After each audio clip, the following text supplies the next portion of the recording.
Y, y básicamente vamos a ver dos temas en uno acá. Espérate un poco, que es membranas, por un lado, y transporte a través de membranas, el otro. Esta es una clase relativamente corta, yo la sinteticé al máximo, mi idea es que no dura más de 45 minutos. Eh, Sin embargo, si ustedes tienen preguntas, y ojalá tengan preguntas, podría durar un poquitito más, ¿ya? Voy a hacer de todas maneras un break cuando terminemos membranas, vamos a cortar la clase, un descanso de unos 10 minutos y después la vamos a seguir, ¿ya? Así que esa es la modalidad que vamos a tener.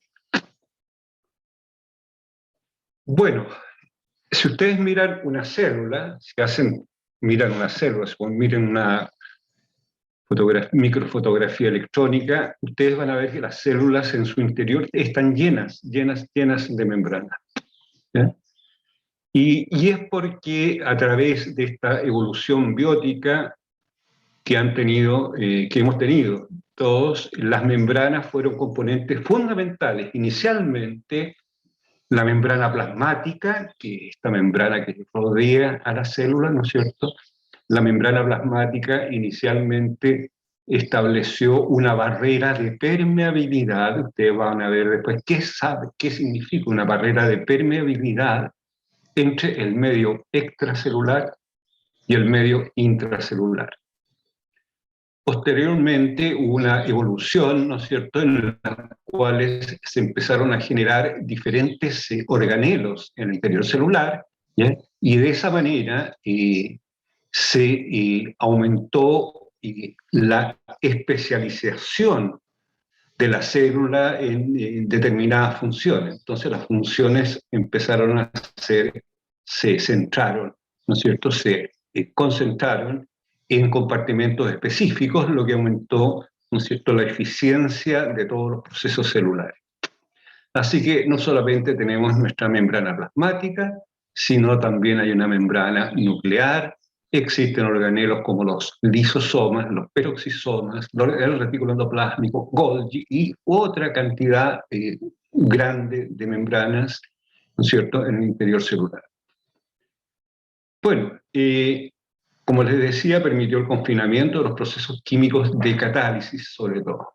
¿Ya? Un cuento aparte, y me imagino que se nos va a pasar el profesor Roth en su momento, son las mitocondrias, ¿no es cierto? Aparentemente las mitocondrias fueron importadas a partir de bacterias, ¿cierto? Que tenían la capacidad de realizar un metabolismo muy específico.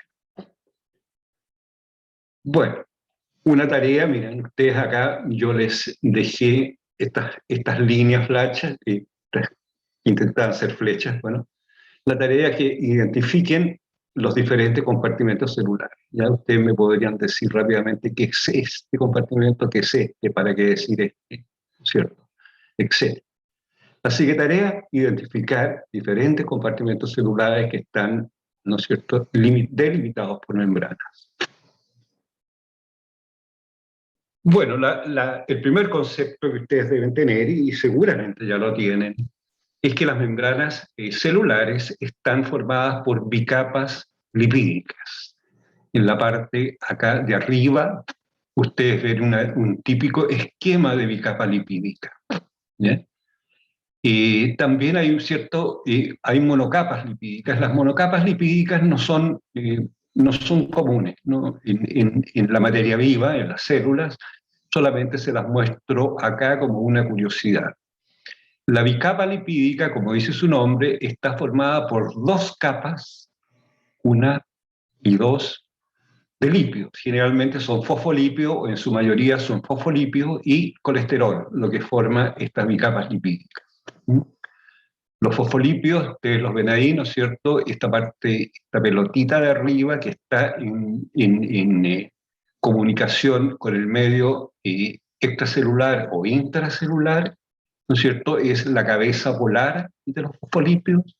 Y acá, estas cositas acá que tienen ustedes como un zigzag, ¿no es cierto? Son las colas hidrofóbicas, o los segmentos hidrofóbicos de los fosfolípidos. Entonces los segmentos hidrofóbicos de los fosfolípidos miran hacia el interior de la membrana y la cabeza polar hacia el lado extracelular. Y eso tiene un montón de sentido porque de esta manera se organizan de tal manera que el agua, ¿no es cierto?, el medio acuoso de cada uno de estos compartimentos extra e intracelular interactúa con las partes polares. Y ustedes ya saben que el agua puede interactuar con mucha facilidad con segmentos polares o con moléculas polares, pero no con moléculas apolares, y de esta manera las moléculas en la parte apolar de los fosfolípidos se concentra hacia el interior de la bicapa lipídica.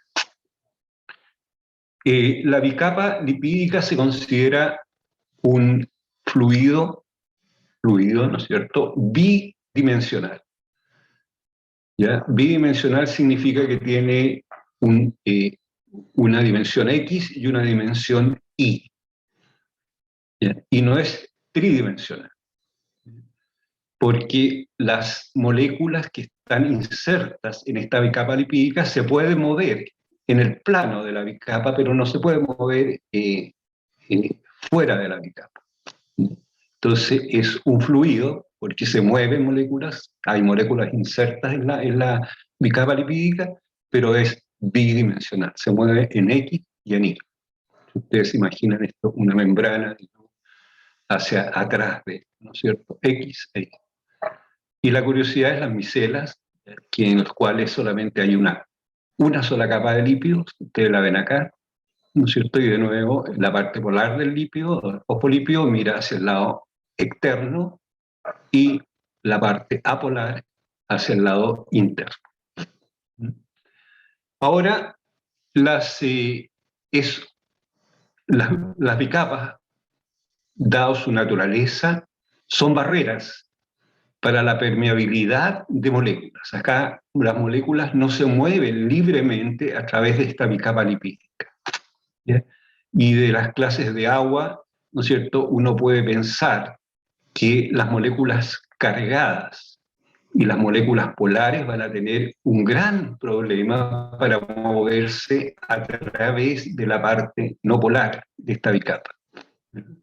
Y es así que moléculas hidrofóbicas, ¿no es cierto?, hidrofóbicas es que no les gusta el agua, tienen fobia por el agua, como el oxígeno, el CO2, el nitrógeno, el esteroides hormonales, o sea, hidrofóbicas en un sentido más amplio son moléculas no polares y no cargadas, no tanto como fobia, sino que son no polares y no cargadas. Bueno, este tipo de moléculas atraviesa muy rápidamente, libremente, se dice, esta bicapa lipídica. ¿Sí? No tiene problemas en atravesar, ¿no es cierto?, la parte no polar de la bicapa lipídica.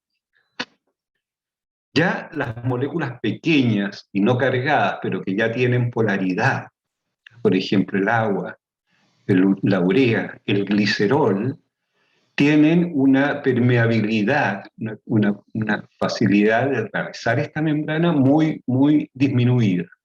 ¿Ya? Y la mayoría de estas moléculas no es capaz ya de atravesar la bicapa lipídica. También las moléculas de tamaño medio y que también tienen una cierta polaridad, como la glucosa y la sacarosa en este caso, tienen una permeabilidad muy reducida, ¿ya? Y por lo tanto no atraviesan libremente la bicapa lipídica. Y otras moléculas, como los iones, ¿no es cierto?, las moléculas cargadas, tampoco van a ser capaces de atravesar la bicapa lipídica, y menos aún las proteínas, que además de tener carga en su superficie, son de gran tamaño. ¿Mm? Entonces la lección acá es que... ¿Sí? En el chat, Carla Toledo pregunta que sea un fluido bidimensional se refiere a que no se puede cambiar un fosfolípido a la parte superior o inferior, solo No entre los que se encuentran no se puede en su propia cambiar. capa. Sí, no es que signifique exactamente eso, pero sí un fosfolípido no se puede cambiar de una monocapa a la otra monocapa. Y lo vamos a ver un poquitito más adelante, ¿ya? Bidimensional significa, si ustedes se imaginan esto ya extrapolado a una célula, ustedes van a tener un medio, la membrana, ¿no es cierto? Y las moléculas se van a mover ya sea plano X o plano Y. Ya se van a mover en dos dimensiones, no en tres dimensiones. Eso significa. ¿De acuerdo? Y bueno, resumiendo entonces, moléculas no polares y no cargadas, ya más que hidrofóbicas, del Albert, pero yo cambiaría moléculas no polares y no cargadas acá, y atraviesan la bicapa lipídica. En cambio, a medida que van adquiriendo polaridad, a medida que van aumentando su tamaño, ¿ya? O si tienen una carga neta, estas moléculas van a tener un gran problema para atravesar esta bicapa lipídica. Y por lo tanto, todos sabemos, ¿no es cierto?, que las células se incorporan glucosa, incorporan agua, incorporan iones, intercambian iones, etc. Entonces, acá van a tener que haber proteínas específicas que faciliten este transporte. Y eso lo vamos a ver en la segunda parte de la clase. Bien, este es el modelo actual de lo que es una membrana. Ahora no es ya la bicapa lipídica, es la bicapa lipídica más una cantidad de proteínas que se insertan en la membrana. Y este modelo se conoce como el modelo del mosaico fluido. Ya es un mosaico porque hay lípidos y proteínas, y es fluido porque los lípidos y proteínas se pueden mover en este plano XY de la membrana. Bueno, y ya lo saben ustedes, ¿no es cierto? Está constituido por una doble capa de fosfolípidos, por proteínas que atraviesan, interactúan esta bicapa, y azúcares unidos covalentemente a los lípidos y a las proteínas. Cuando están unidos, los azúcares son estas cositas que ustedes ven acá que se asoman, ¿no es cierto? Aquí. Cuando proteína tiene unido azúcares, es una glicoproteína, y cuando los lípidos tienen unido azúcares, son glicolípidos. ¿Ya? Bueno, los componentes más numerosos sin duda son los lípidos acá. ¿Ya? Una membrana tipo tiene alrededor de 50 moléculas de lípido por una molécula de proteína. Y acá hay un dato que se los dejo como tarea, ¿ya? Y es el siguiente. Si examinan la figura, ustedes se darán cuenta que los residuos de azúcares están siempre en el lado externo. Acá es exterior, citoplasma, ¿verdad? Y todos estos residuos de azúcares, ustedes los ven asociados a la parte externa de las moléculas, ya sea lípidos o proteínas. ¿Ya? ¿Y por qué?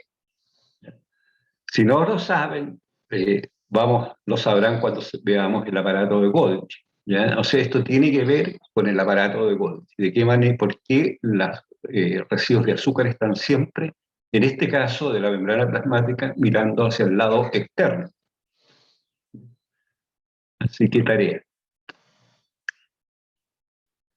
Bueno, la barrera de permeabilidad, por supuesto, son los ácidos grasos que están unidos a los fosfolípidos. Vamos a ver un poquitito más adelante, pero veamos ahora en qué consiste un ácido graso. Un ácido graso es un COOH, que le da parte del ácido, y una cadena hidrocarbonada relativamente larga, ¿verdad? Generalmente en nuestra membrana esta cadena tiene entre 14 y 18 átomos de carbono, CH2, CH2, CH2, CH2, etc., y termina con un CH3 acá.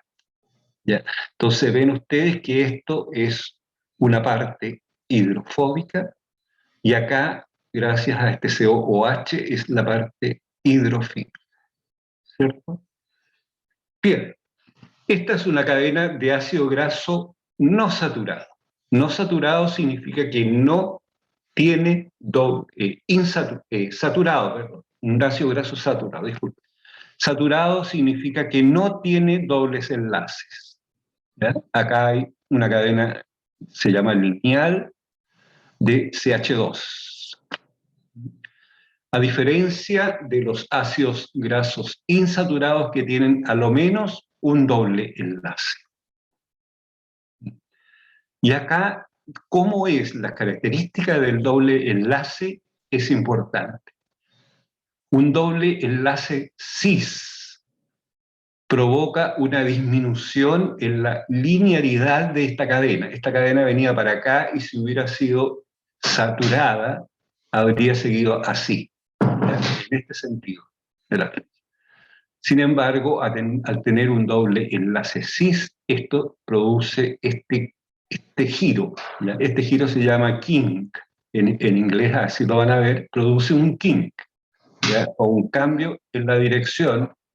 Pero en 10 minutos contesta tú, Piña, porque yo no voy a estar escribiendo. Ya, un cambio en la dirección de esta cadena, ¿ya? Acá tienen un esquema de cómo se produce el kink. Este es un doble enlace cis, ¿ya? Y el doble enlace cis se define como este doble enlace en el cual los hidrógenos están hacia un mismo lado, ¿ya? Entonces viene la cadena, ¿no es cierto?, lineal acá, hay un doble enlace y este doble enlace que es cis hace que la cadena siga para allá. Sin embargo, también pueden haber un doble enlace trans. Y en el doble enlace trans, la cadena alifática acá no pierde su linearidad. Hay linearidad, hay una pequeña desviación, pero se considera que esta cadena aún es lineal, ¿ya? Así, ¿ya? Y es porque los hidrógenos acá están en los lados opuestos, ¿cierto?, de los carbonos. Y por lo tanto, acá viene la cadena y sigue acá, una pequeña desviación y después sigue linealmente. ¿De acuerdo? ¿Sí hay alguna pregunta? No. Bien, resumiendo, los ácidos grasos que conforman los fosfolípidos pueden ser saturados o pueden ser insaturados. Cuando son saturados, la cadena, ¿cierto?, de hidrocarburo acá es una cadena lineal. Cuando son insaturados, si el doble enlace de la insaturación ya es tipo cis, va a producir una desviación o kink en la cadena. Y cuando es un doble enlace trans, no va a producir una mayor desviación en la cadena. Bueno, déjame ver si puedo ver. La mayoría de los ácidos grasos poseen configuración cis, es decir, grasos naturales cis, ¿ya? Y los ácidos grasos trans se encuentran principalmente en los alimentos industrializados. O sea, naturalmente nosotros tenemos una mayor cantidad de dobles enlaces cis, ¿ya?, en nuestros lípidos insaturados. Y por lo tanto hay una desviación de la linearidad cuando lo tenemos. Esto es importante, lo vamos a ver por qué, ¿no es cierto?, un poquitito más adelante cuando veamos la fluidez de las membranas. También aquí hay una nomenclatura que yo se las voy a enseñar, ¿ya? Y no es tan fácil, no es tan difícil de aprender y por eso se los digo y es bueno que ustedes lo sepan como parte de la cultura, del entendimiento de los lípidos. Fíjense que aquí tienen un ejemplo del ácido oleico 18,1. El ácido oleico es un ácido graso que tiene 18 átomos de carbono. 18, pum, acá. Partiendo del COH hasta acá, 18 átomos de carbono. ¿Ya? Y tiene un doble enlace. 18, un doble enlace. ¿De acuerdo? Acá son dobles enlaces que son cis. No los ponemos acá porque sencillamente para simplificar la explicación, ya que viene a continuación.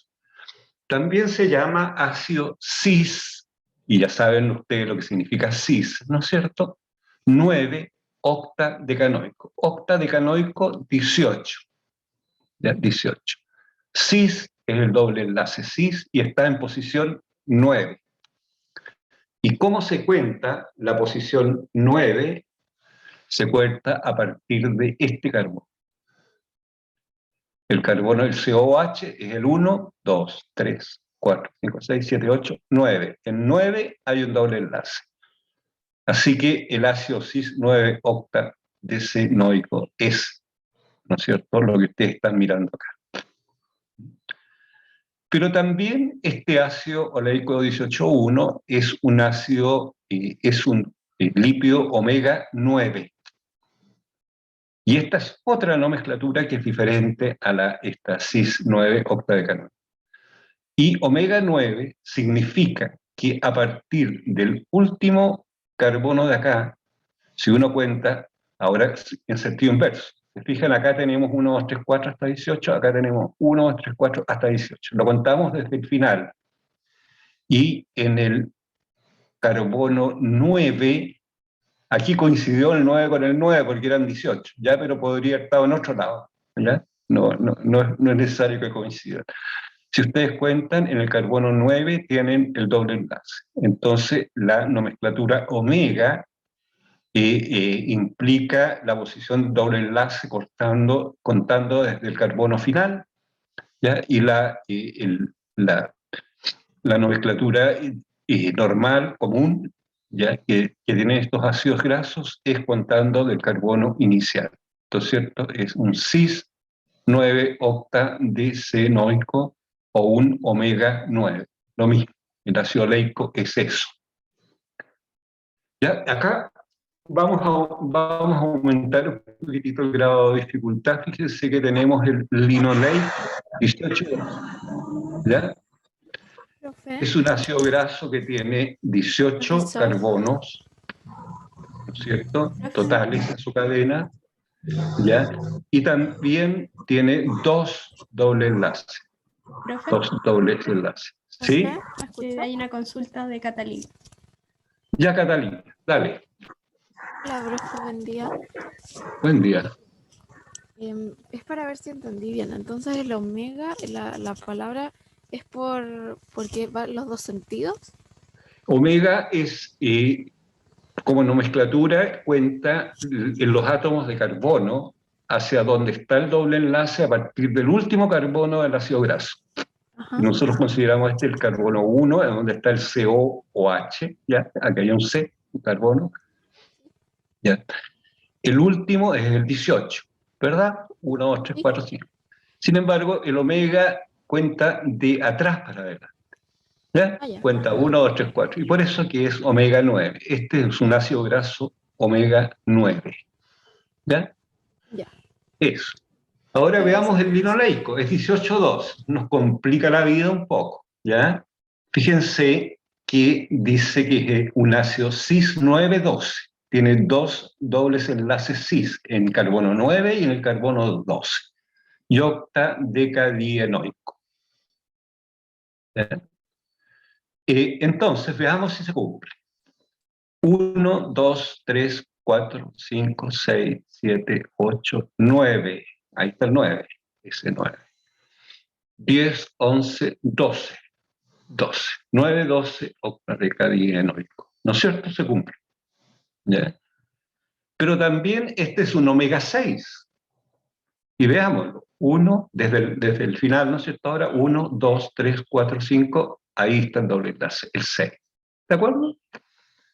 Así que es el linoleico 18,2, ¿no es cierto? Tiene dos dobles enlaces en posición 9 y 12, y es también un omega 6. No es tan difícil si ustedes se dan cuenta, ¿no es cierto? Y acá el araquidónico 24. El araquidónico 24 complete la nomenclatura del ácido araquidónico, ¿ya? El ácido araquidónico, es un cis N1, N2, N3, N4. Ustedes los N los tienen que poner. ¿Ya? N puede ser 2, 4, 8, qué sé yo. Ustedes lo ven. ¿Ya? Eicosatetraenoico. Nombre complicado. Y también dígame qué tipo de omega es este ácido araquidónico. Si ustedes, ¿lo hacemos o no lo hacemos? ¿Alguien me puede decir qué omega, qué tipo de omega es el araquidónico? El araquidónico, perdón. Sería un omega 6. Sería un Omega omega 6. 6. Muy bien. Y los dobles enlaces, o sea, el N1, N2, N3 y N4. ¿Cuál sería el N1 acá? 5, 5, el N2, 8, 8. claro, 8, el N3, 11.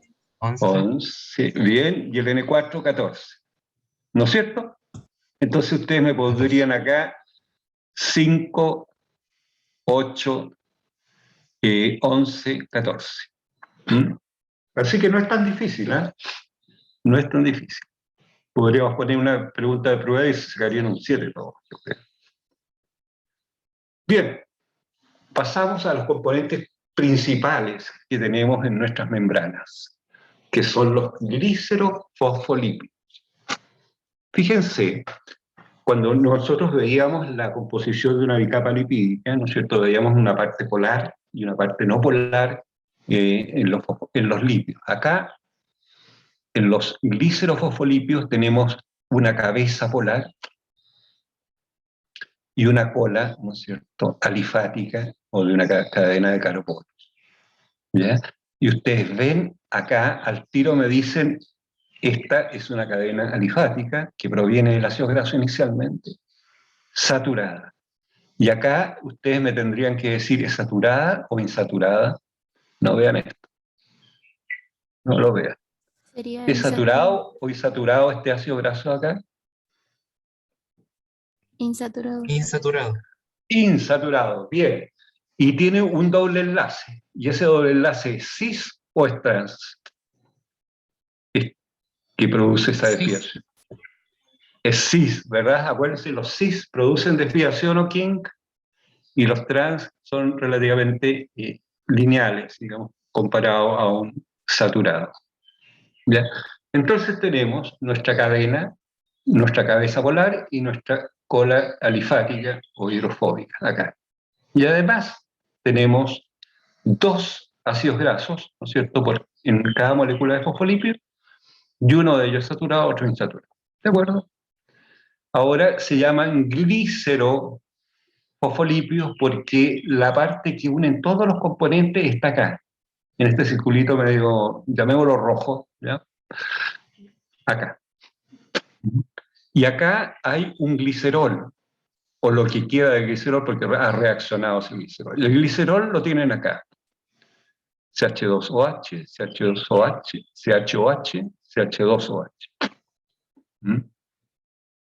A ver, ¿hay algo más fácil? No. Bien, entonces el glicerol es como la armazón, como lo que se une todo. Uno de los ácidos grasos se une acá, ¿ya? Y establece un enlace éster, ¿ya? Y eso lo podríamos ver, pero a ver si está por acá, claro, aquí está, ¿ven? Acá tienen CH2OH, CHOH, CH2OH. ¿Ya? Profe, ¿Sí? en el chat preguntan si en la nomenclatura omega podría tener dos iguales y no se pone nada más para diferenciarlo, como lo vimos No en se el puede nada anterior. más. El omega da solamente el primero. ¿Ya? No, acá tú podrías decir, claro, es un omega 6, 9, ¿cierto? Acá un omega 6, etcétera, ¿ya? Pero generalmente esto es lo que sea, el omega 9, omega 6, ¿ya? Solo una. Bueno, volvamos a los fosfolípidos. Entonces acá tenemos el glicerol, ¿ya? El glicerol, este es un enlace éster, se une con el ácido graso 1, ¿ya? Y es un COO, y acá hay una pérdida de una molécula de agua en esta reacción, y este oxígeno establece este enlace con el carbono. COO y glicerol. El segundo ácido graso se pega al carbono 2, acá. ¿Ven ustedes? Y bajo el mismo sistema, ¿no es cierto?, un enlace este. Y ahora el carbono 3 del glicerol se une a un grupo fosfato y después a una cosa que se llama la cabeza polar, ¿no es cierto?, el fosfolípido que tiene una composición característica. Entonces, parte polar, glicerol y parte no polar acá. ¿Ya? La parte polar realmente es todo esto que estoy mostrando, que a partir del COO para arriba. Todo esto tiene una polaridad ya que hace que interactúe sin mayor problema con el solvente agua. Bueno, ya les decía, la cabeza acá, este grupo químico le da el nombre al fosfolípido. Esta es una etanolamina, o fue inicialmente una etanolamina, porque aquí tenía un OH que se estableció con este grupo fosfato, ¿no es cierto?, estableció un enlace. Etanolamina. Entonces, este fosfolípido se llama fosfatidil etanolamina. ¿Ya? Este grupo de acá que ustedes ven, en el segundo, es serina, es un grupo serina. Entonces, este es el fosfatidil serina. Y así fosfatidil colina y fosfatidil inositol. Fíjense que acá la cosa cambia un poquitito porque tenemos, ¿no es cierto?, un azúcar. Tenemos un inositol acá, que es diferente a los otros. Entonces, repitiendo, fosfatidil serina, ¿no es cierto?, fosfatidil etanolamina, serina, fosfatidil colina, fosfatidil inositol. Todos son glicerofosfolípidos. Ahora, una de las características es que a pH fisiológico, que es alrededor de 7,2, 7,4, la fosfatidilserina y el fosfatidil inositol tienen una carga neta negativa. ¿Qué significa eso? Fíjense uno que no tiene carga neta negativa. Veamos la fosfatidil etanolamina. A pH 7,2, este fosfato de acá, este oxígeno está cargado negativamente, ha perdido un protón. Y este grupo amino ha ganado un protón. ¿Bien? Entonces tienen una carga negativa, acá tienen una carga positiva, y la carga neta, ¿cierto?, a la cabeza polar, es 0. Pero vean acá ustedes, ¿sí? Una consulta, ¿por qué dijo que se ganaban protones y los protones no se Se mueven? pierde, mira. Los electrones. No, protones. Oh. Acá había un OH, ¿ya? Y el OH se disocia a pH 7,2, el OH de este fosfato se disocia a pH 7,2 y se va, o sea, el H forma parte de la solución acá, y este oxígeno queda negativo. En cambio, este grupo amino, que normalmente es NH2, ¿no es cierto?, a este pH puede captar un protón, un H+, y queda como NH3. ¿De acuerdo?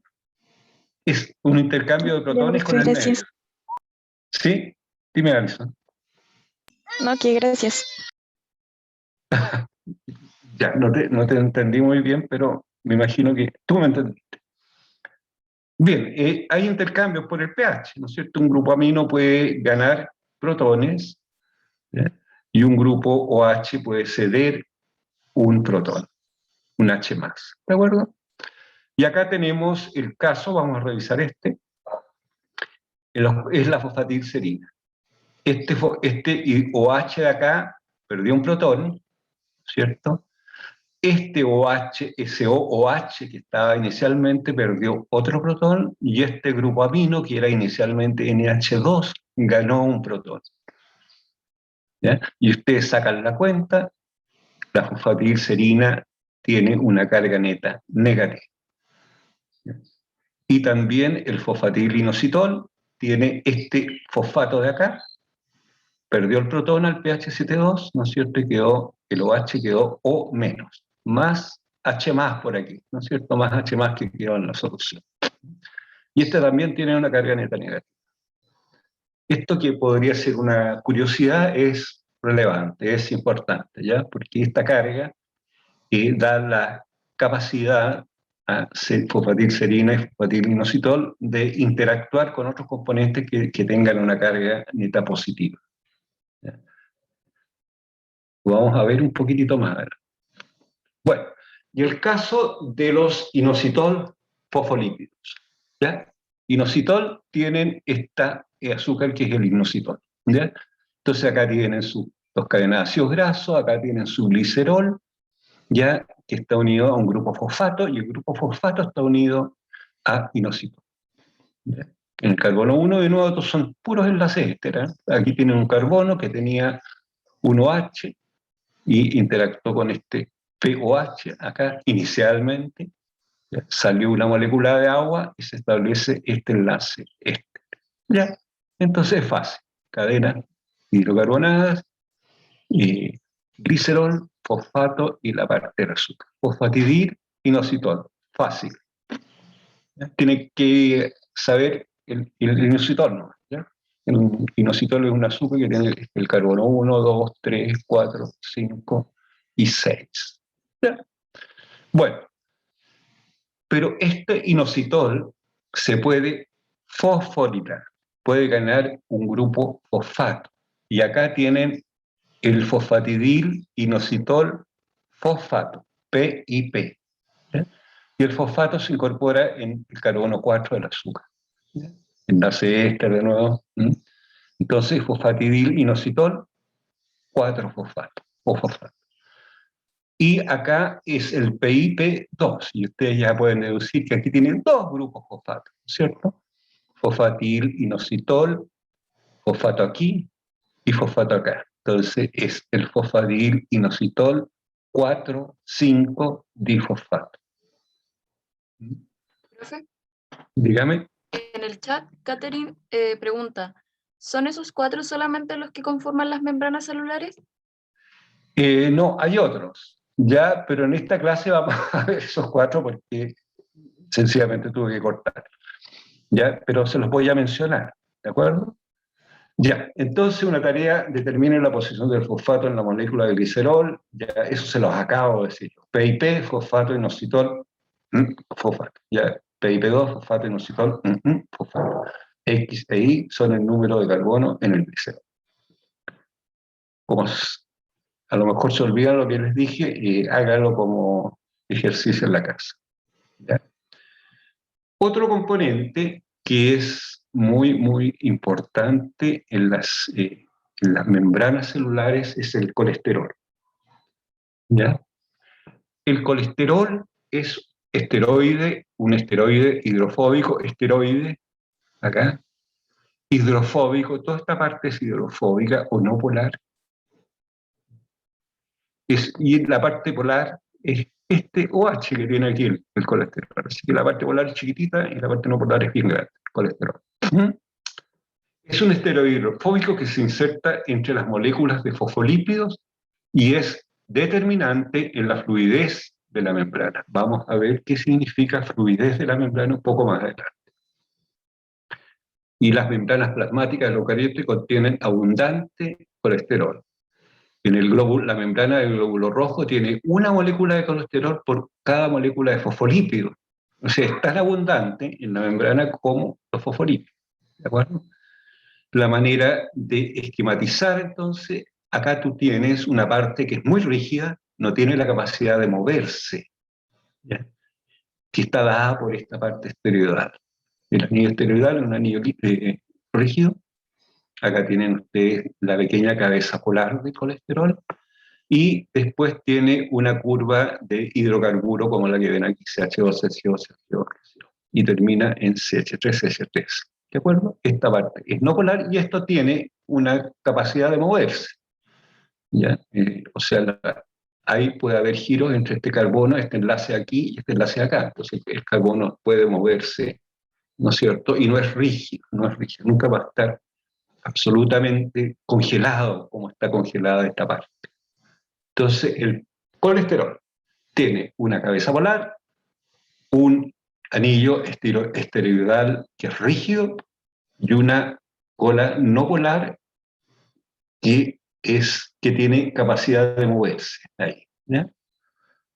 Bien, el colesterol se orienta o se ordena en la bicapa lipídica de la manera que ustedes ven acá. Si este es un fosfolípido, ¿cierto? En la parte gris acá, el colesterol se inserta de manera que su cabeza polar, ¿ya?, esté interactuando con la cabeza polar del fosfolípido. Después viene el anillo, el grupo esteroidal rígido, y después viene esta cadena hidrocarbonada, que no es tan rígida, ¿no es cierto? Esta se puede mover así. Así que es la manera como se ordena el colesterol en las bicapas lipídicas. ¿De acuerdo? Ya. Aquí dice que se forma un puente de hidrógeno entre el OH y el O del grupo carboxilo del fosfolípido. Un puente de hidrógeno.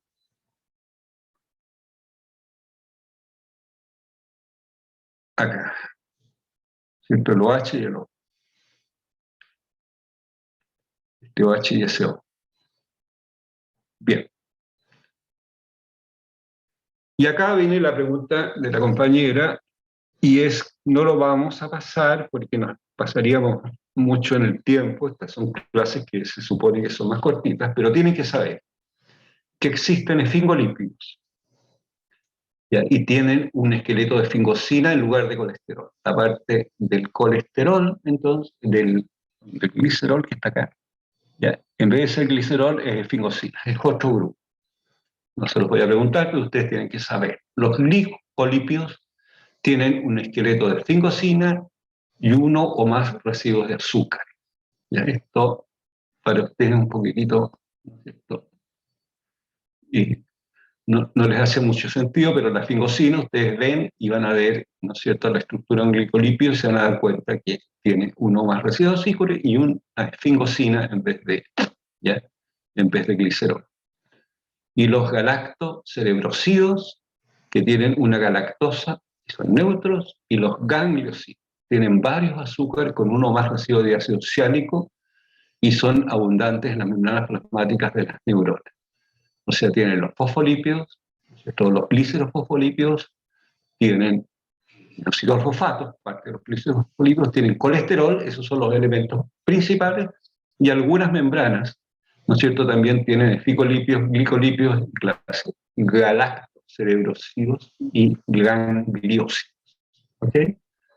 Y también tenemos otra cosa que se llama la cardiolipina. La cardiolipina es un lipio muy, muy complejo. ¿Ya? No quiero mostrarle, tengo una clase larga de lo que estoy dándoles a ustedes, que si ustedes están interesados yo se las puedo enviar, encantado. ¿Ya? Y ahí están las estructuras de estos diferentes lipios. ¿Ya? La cardiolipina es un lipio muy abundante en la membrana interna de la mitocondria, donde participa en la cadena de transporte de electrones, y también presente en las membranas de la arteria. Entonces, cuando yo les digo cardiolipina, ustedes tienen que asociarlo a un fosfolípido o a un lípido, ¿ya?, a un lípido que está presente en la membrana interna de la mitocondria. Es muy específico para la membrana interna de la mitocondria en células eucariontes, ¿ya? Es muy particular de eso. Bien, en la membrana plasmática, y por aquí vamos a la pregunta por ahí de la tridimensionalidad. En la membrana plasmática, los fosfolípidos se distribuyen asimétricamente en las dos monocapas. Acá tenemos el ejemplo de una distribución de lípidos, y acá está el espacio extracelular, y acá está el espacio intracelular. Hacia el espacio, esta es la membrana de glóbulos rojos, que inicialmente se tomó como modelo de membrana para todo. Esta es la membrana plasmática del glóbulo rojo, y vemos que es muy rica en fosfatidilcolina y en esfingomielina. Las esfingomielinas son estas cositas que ustedes ven acá, ¿no?, que tienen una esfingosina, ¿no es cierto?, y un azúcar agregado ahí. ¿Ya? La esfingomielina y la fosfatidilcolina están hacia el lado extracelular, en cambio la fosfatidilcerina, la fosfatidiletolamina y el fosfatidilinositol están hacia el lado intracelular. Yo no les voy a preguntar los nombres, cuáles están para afuera y cuáles están para adentro, ¿no?, pero ustedes tienen que saber que hay una distribución asimétrica, 1, y 2, ustedes ven estos signos negativos. ¿Ya? Y estos signos negativos son fosfolípidos que están cargados negativamente. Y si nosotros volvemos para acá, ¿ya? Vemos que los cargados negativamente van a ser este de aquí y este de aquí, fosfatidiletanolamina y fosfatidilserina. Negativamente cargan esta. Perdón, serina e inositol. Perdón, serina e inositol. Volvemos acá. Entonces la fosfatidilserina y el fosfatidilinositol están siempre distribuidos hacia la cara que mira hacia el citoplasma celular. ¿De acuerdo?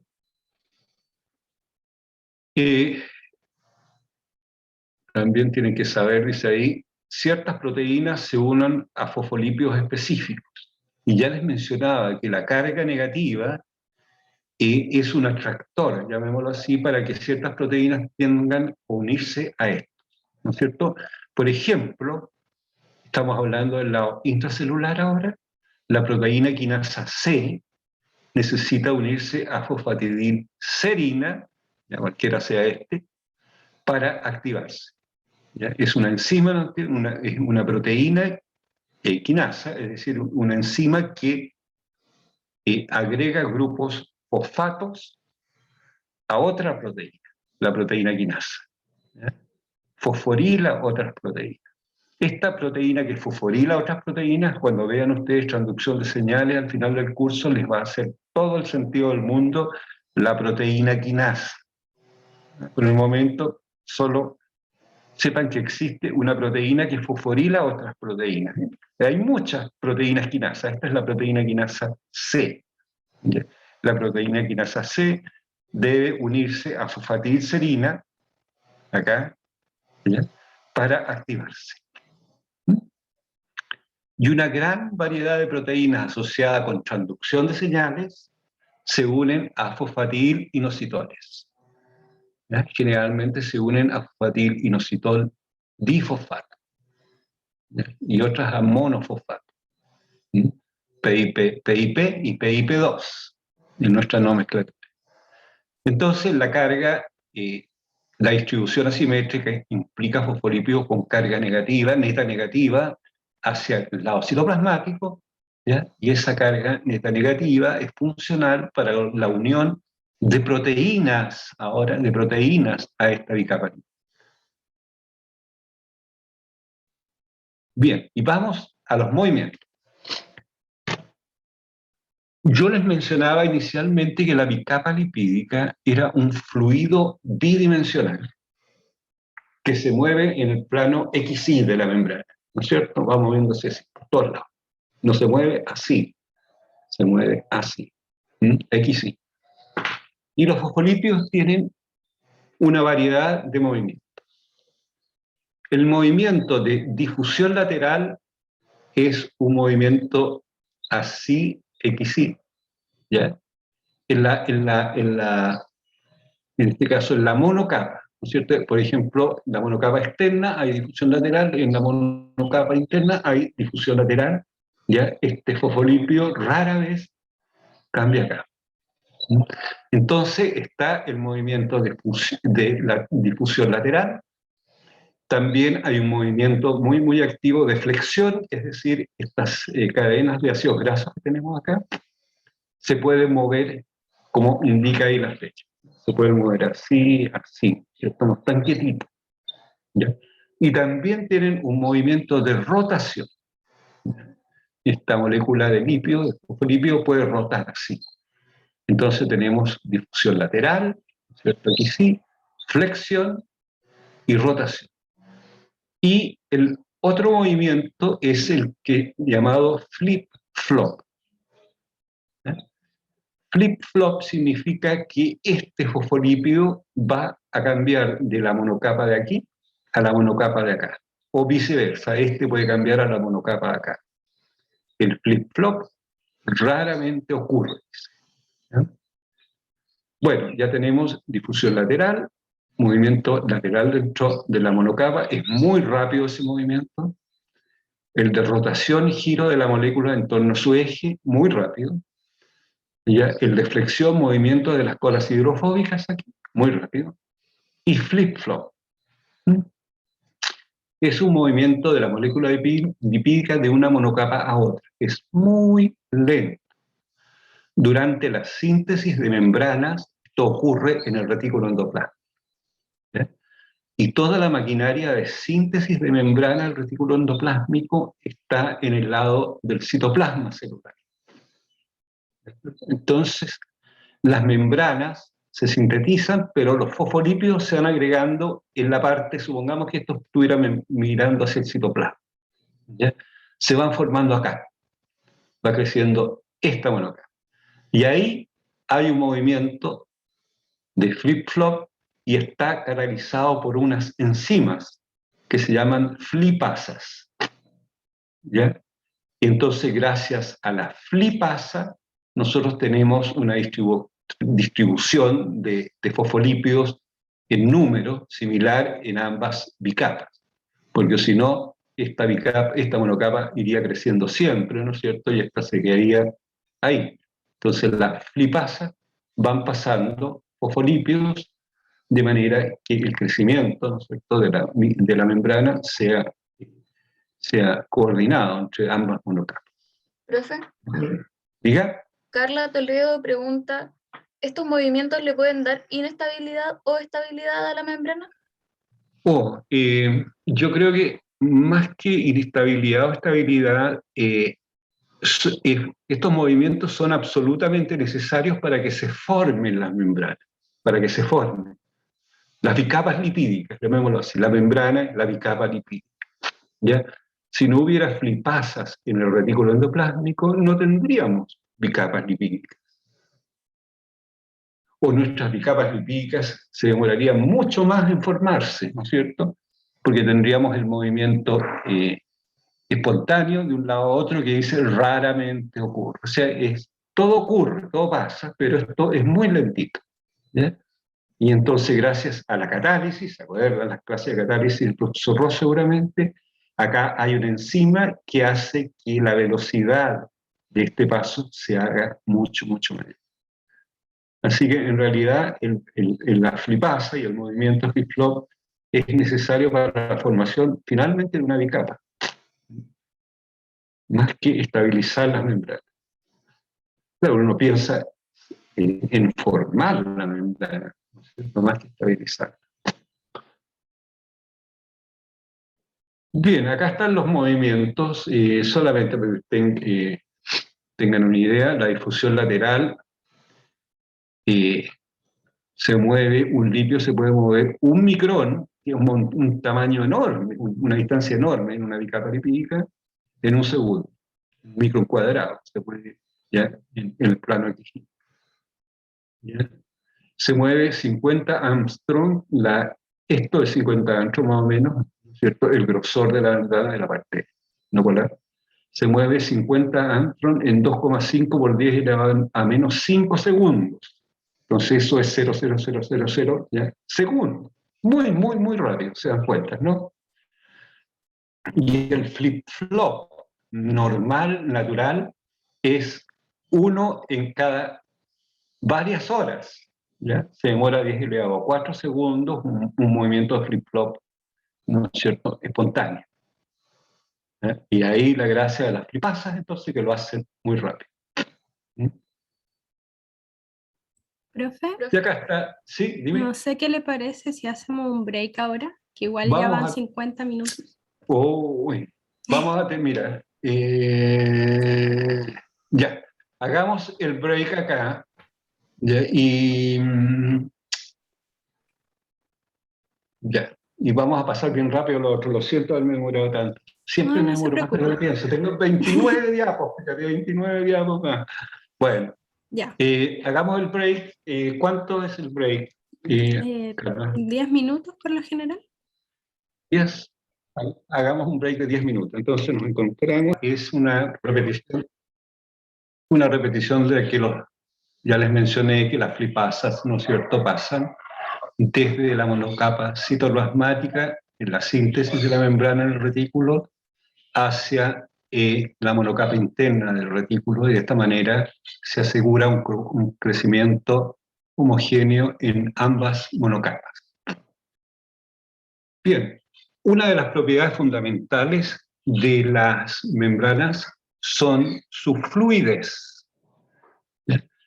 Y la fluidez no es un concepto físico-químico, ¿ya?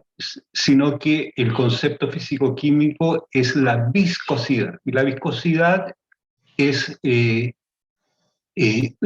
está definido como la resistencia al movimiento de una molécula dentro del fluido.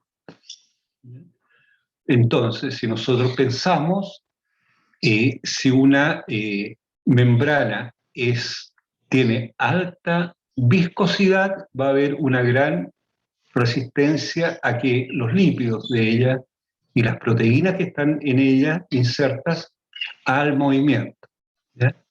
Y por el contrario, si la membrana es fluida, las proteínas que están en ella, los lípidos, se van a mover con mucho mayor facilidad. Entonces, la fluidez de la membrana se define como la facilidad de movimiento de las moléculas de fosfolípidos y proteínas en el plano de la mono y de la bicapa lipídica. La fluidez de la membrana depende de la temperatura. Este es un esquema en el cual en la ordenada acá tenemos la temperatura. Aquí la temperatura va subiendo y acá tenemos una medida de la fluidez de la membrana. Y vemos que a temperaturas bajas la membrana es poco fluida. Dice gel o crystalline, en un estado de gel o de parecido a cristal. Sin embargo, cuando la temperatura sube, hay un cambio que es relativamente brusco de la fluidez de la membrana, ¿ya? Y llega a otro estado que es el estado de cristal líquido, que es un estado fluido. Acá tienen una representación, ¿no es cierto?, cómo es un estado de la membrana bajo esta TM. TM es la temperatura llamada temperatura de cambio de fase, ¿ya? Que justo es la mitad de acá donde está subiendo. Cada membrana tiene su TM, ¿ya?, característica, y va a depender de la composición de los lípidos que estén insertos en ella. Mientras más saturados, la TM va a ser más grande porque van a tender a interactuar más entre las cadenas hidrocarbonadas, y mientras más insaturados, con estos dobles enlaces cis, van a tender a interactuar, ¿no es cierto?, menos, y va a ser más fluida. Voy a pedir un minuto porque me están llamando, perdónenme.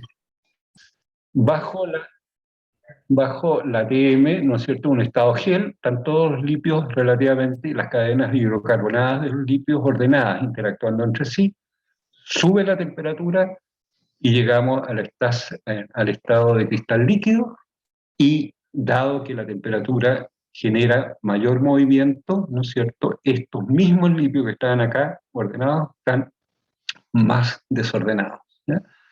Se supone que son la misma cantidad de moléculas de lípidos en uno y otro estado. Entonces, el estado gel y el estado de cristal líquido.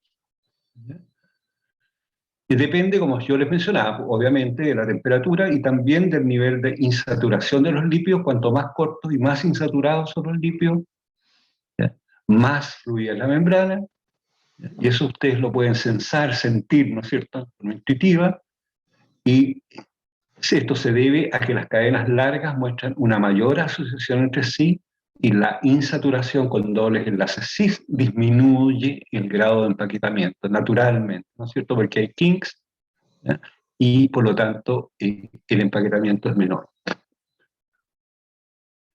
Ahora, ¿cómo metemos al colesterol acá? ¿No es cierto? Ya sabíamos que el colesterol se ordena en la manera que está aquí en este esquema, ¿no es cierto?, con la cabeza polar, interactuando con la cabeza polar del fosfolípido, y esta cola por acá, ¿no es cierto?, hay una parte que es rígida y una parte que es móvil en el colesterol, la parte hidrofóbica acá, ¿ya? Bajo la TM, el colesterol impide el empacamiento de las cadenas de ácidos grasos, por lo que aumenta la fluidez. Sobre el ATM, el colesterol disminuye el movimiento de las cadenas de ácidos grasos, por lo que disminuye la fluidez. ¿Ya?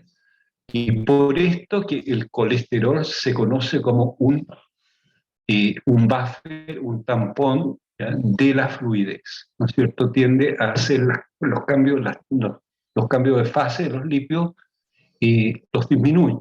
Y acá tienen ustedes una membrana, en esta línea de acá, ¿no es cierto? Esta línea negra es una membrana que no tiene colesterol.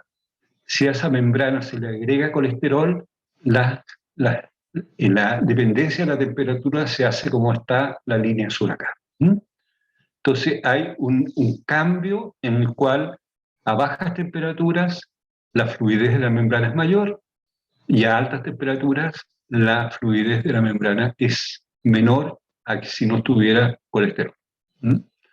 Bueno, la pregunta, ¿cuál membrana A o B tiene colesterol? Eso se las dejo para cuando repasen en la casa. El otro concepto que ustedes tienen que tener respecto a las membranas es la presencia de balsas lipídicas. Y son microdominios dentro de la membrana. Acá tienen una balsita, acá tienen otra balsa lipídica, que contienen altas concentraciones de esfingolípidos y colesterol, y montos disminuidos de fosfatidilcolina. ¿Ya? ¿Y por qué se forman estas balsas lipídicas? Se forman porque los esfingolípidos, en general, tienen cadenas de ácidos grasos más largas.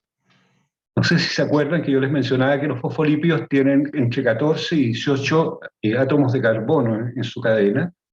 Los esfingolípidos tienen entre 22 y 24 átomos de carbono. Son más largas, ¿ya? Y al ser más largas van a tender a interactuar entre sí, ¿ya? Porque los segmentos hidrofóbicos van a estar mucho más cómodos interactuando entre ellos, ¿ya?, que sobrando, digamos, de la monocapa correspondiente acá, ¿cierto? Entonces, cuando tienen cadenas de ácidos grasos más largas, van a interactuar entre sí y se forman estas balsas, ¿ya? En la parte de acá del medio ustedes tienen un esquema, ¿no es cierto?, en los cuales acá tienen fosfolípidos, estas cabezas azules, ¿cierto?, que están interactuando entre sí, y acá tienen estos esfingolípidos que tienen cadenas de ácidos grasos más largas y tienden a interactuar entre sí. Y por lo tanto, acá hay una balsa lipídica y ustedes ven que las balsas lipídicas sobresalen un poquitito, ¿no es cierto?, a ambos lados de la bicapa lipídica, porque son más largos los ácidos. Ahora, ¿cuál es una de las importancias de las balsas lipídicas? Es que ciertas proteínas transmembranas van a irse, se van a ubicar en balsas lipídicas. ¿Y cuáles son esas proteínas transmembranas? Son aquellas proteínas que tienen el segmento que atraviesa la membrana, que es un segmento hidrofóbico, ¿no?, de esta proteína, que es más largo que otras proteínas. Entonces ustedes tienen acá una proteína, esquema inferior a mano izquierda, una proteína que tiene un segmento transmembrana, entre comillas, más corto, que va a interactuar muy bien con los fosfolípidos normales, común y corriente, y acá tienen un par de proteínas que tienen segmentos transmembranas más largos y que se van a ir naturalmente a ubicar en la parte de las balsas lipídicas. Entonces las balsas lipídicas tienen una composición de lípidos particular y también se enriquecen con una composición de proteínas que es particular, ¿ya? Y muchas de las proteínas de las balsas lipídicas participan en procesos de transducción de señales, ¿ya? Eso no sé si lo verán más adelante, pero es una de las cosas. Bueno, y vamos a ir bien rápidamente a través de transporte, a través de membranas. Ya tenemos nuestras membranas, ya las conocemos bastante, ¿no es cierto? Ahora vemos qué pasa con esto del transporte. Y si nosotros volvemos acá, ¿no es cierto?, hay moléculas que no son capaces de atravesar la bicapa lipídica y por lo tanto necesitan una ayuda para atravesar esta bicapa lipídica. Y esa ayuda está dada por estos componentes que yo les voy a presentar ahora. Los diferentes... La razón es que muchas de las proteínas integrales de membrana constituyen vías específicas de transporte para iones y moléculas polares. O sea, los iones y moléculas polares pasan a través de estas proteínas integrales de membrana. ¿Sí? Y estas proteínas integrales de membrana pueden llevar a cabo procesos de transporte activo y difusión facilitada. Vamos a ver cuál es la diferencia entre ambos un poquitito más adelante. Y se conocen ya las categorías de estas proteínas, son los canales de iones, canales iónicos, los transportadores y las bombas de iones. Canales iónicos, transportadores y bombas de iones. ¿Ya? Y se diferencian en la velocidad de transporte. Los canales iónicos transportan muy rápidamente, ¿ya?, o es una vía de paso más rápidamente, los transportadores son mucho más lentos, ¿ya? Y las bombas ATPasas, ¿no es cierto?, que bombean a través de la membrana son aún más lentos. Veamos en qué se trata cada uno. Antes que nada, vamos a ver los conceptos de difusión facilitada y transporte activo. ¿Ya? La difusión facilitada es el fenómeno mediante el cual los solutos se mueven a favor de su gradiente de potencial eléctrico a través de un facilitador, que puede ser un transportador y un canal. ¿Qué significa esto? Significa que hay una gradiente que facilita, que naturalmente va a impulsar el transportador, va a impulsar el transporte. Supongamos que tenemos en un lado de la membrana una concentración de un ion cualquiera, sodio, muy alta, y en el otro lado de la membrana una concentración de sodio muy bajita. ¿Ya? Entonces, normalmente, ya por la diferencia, ¿no es cierto?, de gradiente, en este caso química, ¿ya?, el ion va a tratar de pasar desde el lado de más alta concentración al lado de menor concentración. ¿Ya? Y si nosotros tenemos una proteína que facilite ese transporte, vamos a tener un caso de difusión facilitada. Es decir, este ion que tiene la tendencia, por sus concentraciones, diferencia de concentraciones, natural a pasar la membrana, cuando se abre una vía de paso va a pasar. ¿Ya? Entonces la difusión facilitada significa la apertura de una vía de paso para que ese ion pase en favor de su gradiente química o electroquímica. Química cuando es solamente una gradiente de concentración, electroquímica cuando hay una gradiente de concentración asociada y una gradiente eléctrica también. Cuando pasa un ion sodio, no solamente pasa el sodio de un lado para otro, sino que pasa una carga positiva de un lado para otro. Es una gradiente electroquímica. Por otro lado, el transporte activo es un transporte en contra del potencial químico. Es decir, por ejemplo, acá si nosotros tuviéramos sodio en baja concentración, para que pase al lado donde hay una mayor concentración, ya no va a haber una gradiente electroquímica que lo ayude, sino que va a necesitar algo, va a necesitar, acá hay un autito, ¿no es cierto?, con un motor, ¿no es cierto?, va a necesitar algo, ¿ya?, un suplemento extra de energía para poder pasar en contra de la gradiente electroquímica. Y esto es el concepto de reacciones acopladas que nosotros vimos, que ustedes vieron en la parte termodinámica del curso inicial, ¿no es cierto? Acá hay un delta G para el ion que es positivo y tiene que sumarse a una reacción, tiene que acoplarse a una reacción con un delta G muy negativo. Y generalmente ese delta G es la hidrólisis de ATP. ¿Ya? Y el transporte activo es llevado a cabo principalmente, fundamentalmente, por bombas o ATPasas, ¿ya?, que mueven un ion o una sustancia en contra de su gradiente química o electroquímica. Difusión facilitada, resumiendo, a favor de la gradiente electroquímica, transporte activo en contra de la gradiente electroquímica. ¿Ya? La difusión facilitada. Si nosotros tenemos una molécula, supongamos una molécula de agua, ¿ya? Una molécula de agua se va a mover a través de la membrana, que es la bicapa lipídica, por difusión simple. O sea, el agua le cuesta atravesar, pero atraviesa un poquitito la membrana y pasa de un lado de la membrana hacia el otro lado de la membrana. ¿Ya? Esto es un proceso de difusión simple. Sin embargo, si nosotros ponemos, por ejemplo, un canal para agua, o un transportador acá dice, pero es un canal para agua, ¿no es cierto? La difusión del agua de un lado hacia otro va a estar muy, muy facilitada. Entonces, este es un caso de difusión simple del agua, y si tenemos un canal para agua, vamos a tener una difusión facilitada del agua. Acá lo que tienen que saber es que la difusión facilitada, esto es un gráfico de concentración versus el transporte. ¿Ya? Y a medida que sube la concentración, hay una relación lineal en la difusión simple, y hay esta relación hiperbólica en la difusión facilitada. La difusión facilitada es llevada a cabo por transportadores o por canales, ¿ya? Y es una difusión que es mucho mayor en términos de velocidad, sin embargo, es saturante.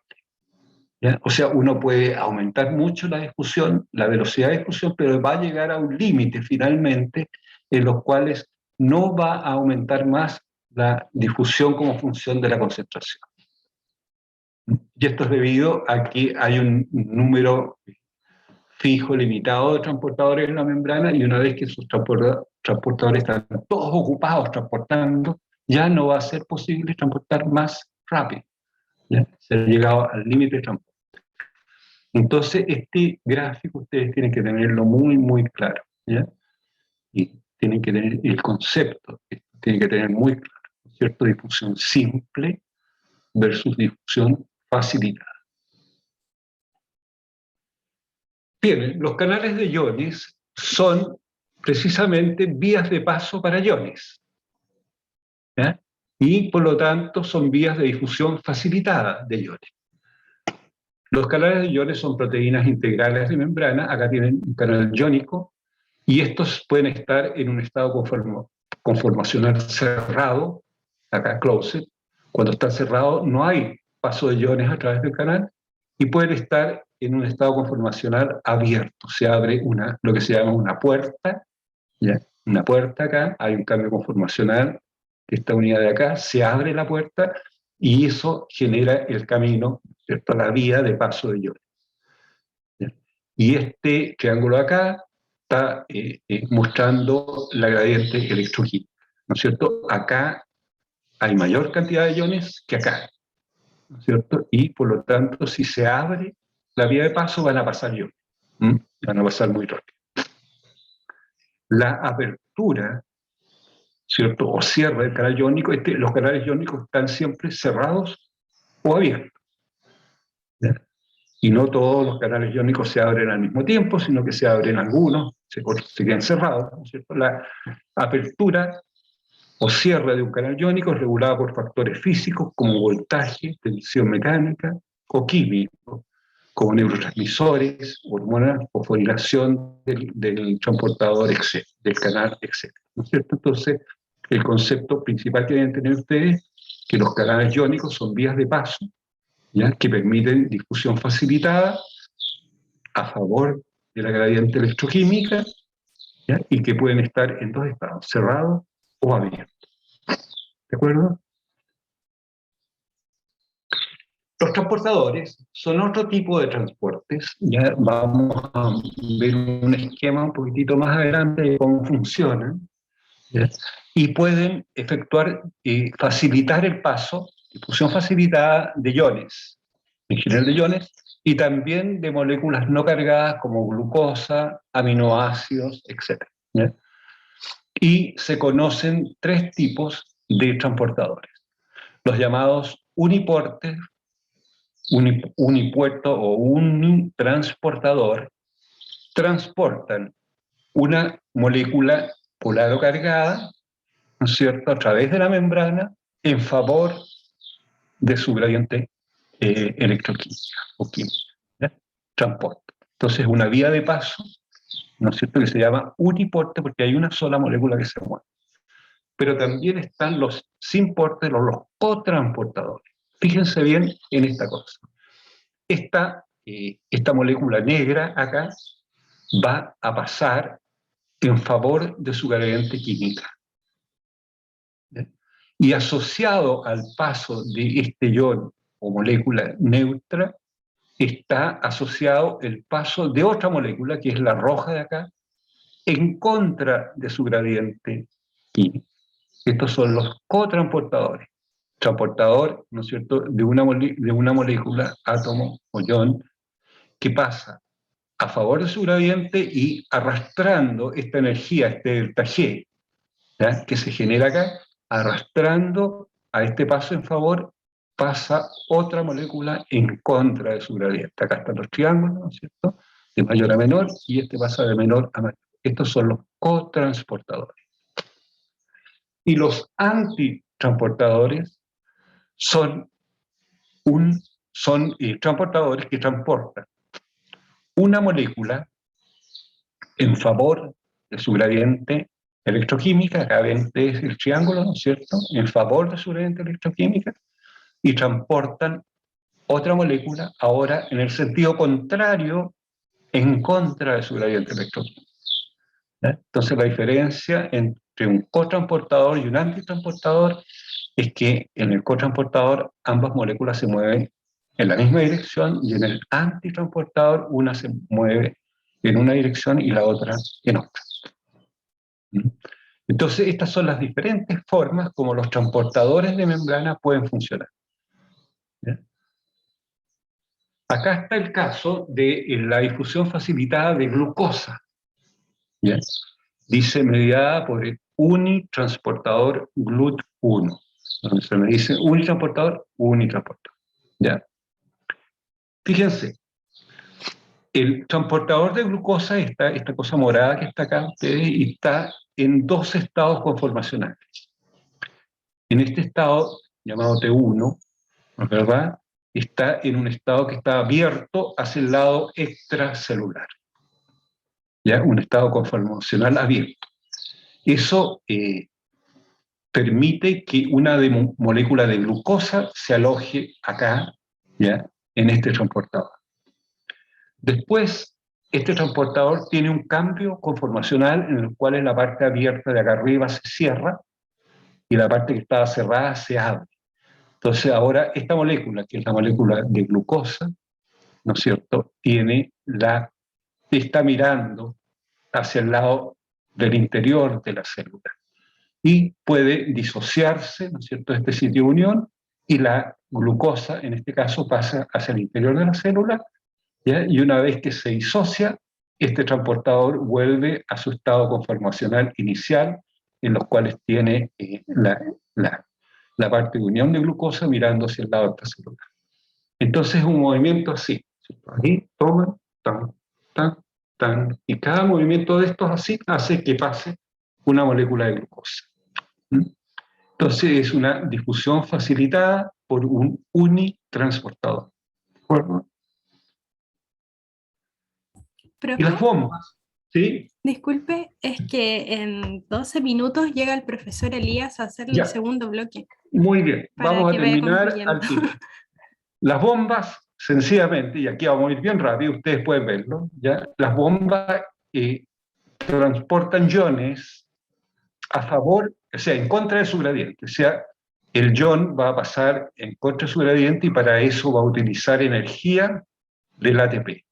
Y existen 3 tipos de bombas: las ATPasa tipo P, que son las típicas, la sodio-potasio ATPasa, por ejemplo, la calcio ATPasa, la flipasa es una bomba de tipo P, las ATPasas de tipo B, que están en los compartimentos intracelulares, ¿ya? Que bombean protones hacia el interior del organelo y lo acidifican, y las ATP sintasa tipo F, que catalizan la síntesis de ATP a partir de ATP y fosforinorgánico.